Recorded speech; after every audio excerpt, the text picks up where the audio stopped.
ভাই একটু সরেন।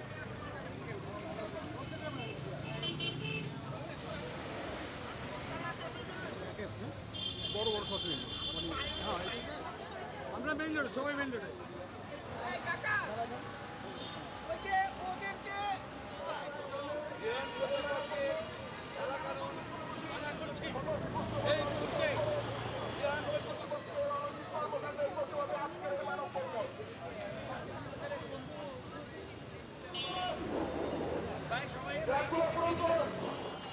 সামনে থাকে ভাই, সামনে।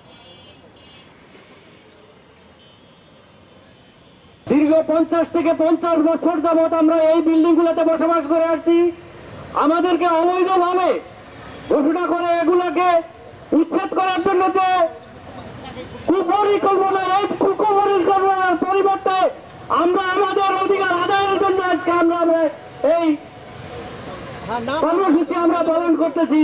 এখানে আমাদেরকে নিয়ে আসা হয়েছে যে আপনারা এখানে থাকবেন, 25 বছর থাকার পরে 1,62,000 টাকা আমাদের কাছে এই বাসাগুলো কাঠগুলো বিক্রি করা হবে।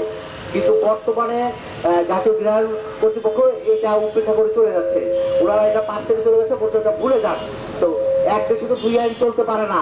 তা আমাদের দাবি আমরা আপনাদের মাধ্যমে মাননীয় প্রধান উপদেষ্টাকে জানাতে চাই, দেশবাসীকে জানাতে চাই, হাউজিং যে উদ্যোগ নিয়েছে সেটা অবাস্তব এবং এটা মানবাধিকার লঙ্ঘনের শামিল।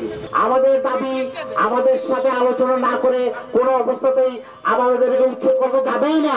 আমাদের সাথে কথা বলতে হবে। আমরা যেভাবে আছি সেভাবেই বাসা বাড়িগুলো চাই। হ্যাঁ, এর কোনো ব্যত্যয় হবে না। প্রয়োজনে আমরা আরো কঠোর কর্মসূচি নেব।